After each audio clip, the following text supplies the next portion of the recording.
বজালীৰ নিত্যানন্দত নিজৰ ব্যৱসায় প্ৰতিষ্ঠান 9 ঘণ্টাৰ বাবে বন্ধ কৰি প্ৰতিবাদত বহিল ব্যৱসায়ী সন্থা।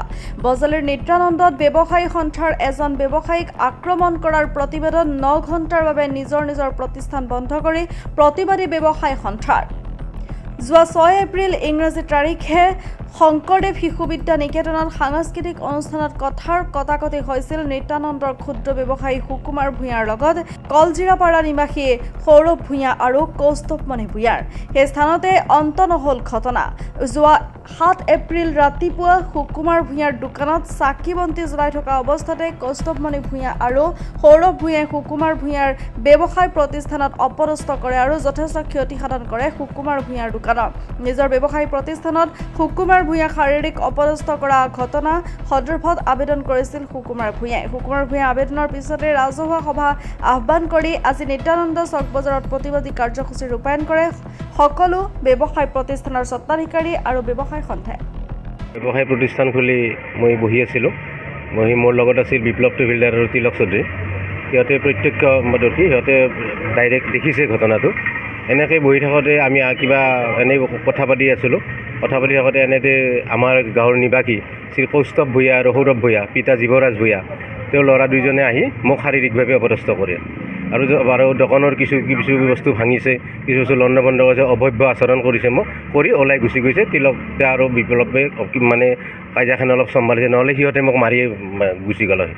এই মানে আপুনি আইনী ব্যৱস্থা কিবা গ্ৰহণ কৰিব নেকি? আইনী ব্যৱস্থা মই গ্ৰহণ কৰিলোঁ হয় যদি মোক তেওঁলোকে পাৰ্চনেল হেৰি কৰলা হয়, কাৰণ তেওঁলোকে মোক ব্যৱসায় প্ৰতিষ্ঠানত মানে আক্ৰমণ কৰিছে আৰু মই নিত্যানন্দ ব্যৱসায়ৰ কাৰ্যকৰী সদস্য। সেইকাৰণে মই ভাবিলোঁ আবেদন এখন ব্যৱসায়ত ফাৰ্ষ্ট টাইম দিওঁ, তাৰপিছত দেখা যাওক কিছু প্ৰব্লেমৰ কাৰণে দেৰি হোৱাত ডিচিশ্যন লওঁতে আৰু ব্যৱসায় মানে যিটো ডিচিশ্যন লৈছে মই তাতে মানে খুচ আৰু সন্তুষ্ট। মই তেওঁলোকক ধন্যবাদ দিছোঁ। এতিয়া মই কোনো আইনী ব্যৱস্থা লোৱাৰ কথা আৰু ভবা নাই। এতিয়া দেৰিও হৈ গৈছে না অলৰেডি। নেক্সট টাইম যদি সিহঁতে মোক আৰু কেতিয়াবা এনেকৈ আক্ৰমণ কৰে, মই তেতিয়া ডাইৰেক্ট আইনী ব্যৱস্থা লওঁ। আজি ব্যৱসায় সন্থা নিত্যানন্দৰ উদ্যোগত আমি 9 ঘণ্টীয়া ৰাতিপুৱা 6 বজাৰ পৰা আবেলি 3 বজালৈ এটি বন্ধ ঘোষণা কৰিছোঁ। আমাৰ কাৰ্যনিৰ্বাহক সদস্য সুকুমাৰ ভূঞাক তেওঁৰ ব্যৱসায় প্ৰতিষ্ঠানত আহি কালজিৰাপাৰা গাঁও নিবাসী সৌৰভ ভূঞা আৰু কৌস্তভ ভূঞাই শাৰীৰিকভাৱে অপদস্থ কৰাৰ পৰিপ্ৰেক্ষিতত তেখেতে আমাৰ ওচৰত এখন আবেদন দিছিলে সুকুমাৰ ভূঞাই, আৰু সেই আবেদনৰ ভিত্তিত আমি সাধাৰণ সভা অনুষ্ঠিত কৰি সেই সাধাৰণ সভাত আমি এটি কাৰ্যসূচী লৈছিলোঁ আৰু সেই কাৰ্যসূচী অনুযায়ী আজি 3 তাৰিখে আমি ৰাতিপুৱা 6 বজাৰ পৰা আবেলি 3 বজালৈ বন্ধ ঘোষণা কৰিছোঁ আৰু আঞ্চলিক উন্নয়ন সমিতি নিত্যানন্দৰ সন্মুখত আমি খুব কম সময়ৰ কাৰণে এটি প্ৰতিবাদী কাৰ্যসূচী কৰিছিলোঁ। গতিকে উক্ত ঘটনাটো অতি দুৰ্ভাগ্যজনক, অতি লজ্জাজনক, অতি গৰিহণাৰ যোগ্য।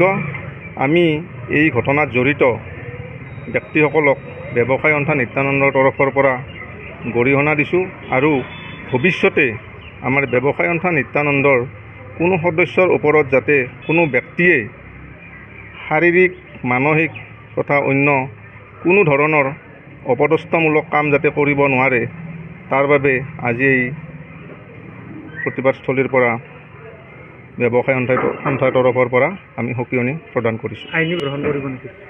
আইনী ব্যৱস্থা আমাৰ সিদিনাখন সাধাৰণ সভাত আমি ব্যৱসায় সন্থাৰ তৰফৰ পৰা আমি কোনো আইনী ব্যৱস্থা গ্ৰহণ কৰাৰ সিদ্ধান্ত লোৱা নাই, আৰু এই ক্ষেত্ৰত আমি যি সিদ্ধান্ত গ্ৰহণ কৰিছোঁ, আমাৰ কাৰ্যনিৰ্বাহক সদস্য সুকুমাৰ ভূঞাই সেই বিষয়ত সন্তুষ্টি প্ৰকাশ কৰিছে আৰু তেওঁ ব্যৱসায় সন্থাক এই কাৰ্যসূচী লোৱাৰ কাৰণে ধন্যবাদ জ্ঞাপন কৰিছে।